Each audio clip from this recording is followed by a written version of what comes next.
Is there a case for removing the debt ceiling? So last week, the US government was really close to shutting down. Congress needed to pass a short-term funding bill to keep the government running till the middle of March next year. That needed to be done by midnight on December the 20th. However, that bipartisan funding bill was rejected by President-elect Donald Trump and Elon Musk on several key issues. The debt ceiling was really the big one, right? And here's what Donald Trump had to say about the debt ceiling. He says Congress must get rid of it or extend out to perhaps 2029, the ridiculous debt ceiling. Without this, we should never make a deal. Remember, the pressure is on whoever is president. He wrote on Truth Social. So let's talk about the debt ceiling a bit more. The debt ceiling is a cap that limits how much money the government can borrow to meet its obligations, such as things like paying Social Security, Medicare benefit, military salaries, interest on national debt, that kind of stuff, right? So occasionally, for example, during COVID, the government will request a suspension of the debt ceiling to allow them to spend a bit more freely, mostly to respond to unanticipated problems. Donald Trump got the debt ceiling suspended between August 2019 through July 2021. That was where your COVID relief checks came from, if you remember those. And to be fair, Joe Biden has also suspended the debt ceiling as well during his term. He has done so from June 2023 to January 1st. 2025. It's currently suspended right now is what I mean here. Think about the removal of the debt ceiling as kind of like the government issuing itself a blank check for a little while. Anyways, this new funding bill does not include a provision to raise the debt ceiling. Trump actually originally wanted the debt ceiling to be eliminated altogether in the fresh funding bill. However, once it failed a vote on the floor of the House, Trump asked that the debt ceiling be suspended for 4 years, which is basically for his entire term. And he wanted this to be done while Joe Biden was still in office for some reason. I didn't get that part.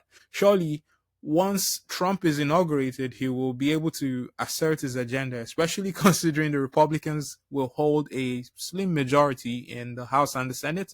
Why is he insisting on removing the debt ceiling while Joe Biden is in office? That was a bit funny to me. Now, ultimately, Trump's attempt to force the debt ceiling to be removed or raised failed this time. So looking at it a bit more critically though, most people assume removing the debt ceiling is automatically bad.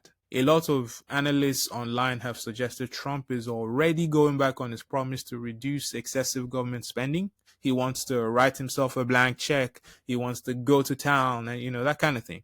But I will say this, and I'm not even a Trump supporter here, right? But I will say this. Raising the debt ceiling may not be the worst idea. Hear me out, okay? Yes, there is the potential for an irresponsible government to run up the debt. Now, I'm about to say something wild, okay? The truth is, increasing the debt ceiling doesn't necessarily mean increasing debt. Think of it as raising the credit limit on your credit card. There are some benefits to doing that, actually.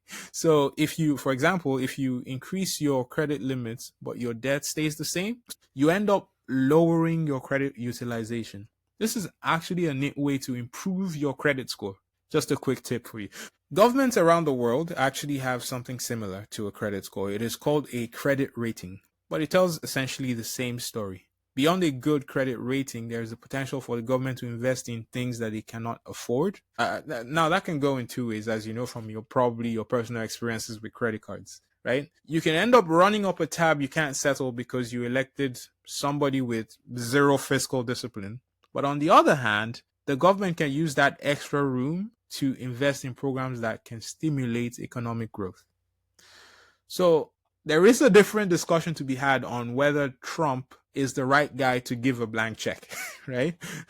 People remember that Donald Trump increased the U.S. national debt by $8.18 trillion in his first time in office. Yes, very bad. Why would you trust a guy like that with unlimited spending? Well, actually, when you view that in context, prior to COVID, before the COVID year of 2020, the final year of Trump's government, if we looked at 2019, the year before the pandemic, he really only added $984 billion to the debt in that year of 2019. So while the debt to GDP for Trump is marginally higher than, say, a president like Obama before him, Biden at the moment is actually blowing everybody out of the water with the debt to GDP ratio.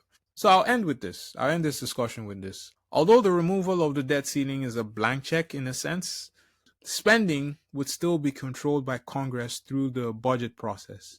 They'll still pass spending bills to dictate how much money the government can spend on various programs and services. There's also the question of revenue, right? As you probably know in your personal lives here, debt isn't necessarily bad as long as you have the revenue to offset the debt or at least continue working at the debt, right? Excessive spending without revenue can lead to things like inflation, it can lead to increased borrowing costs, and all sorts of problems that future generations eventually have to deal with. Sometimes that turns into higher taxes for those future generations, right? You're basically selling the younger generation down the river. If you're not familiar with Canadian politics, I'm Canadian, sorry. I've been speaking without saying sorry all this time. Welcome to Canada.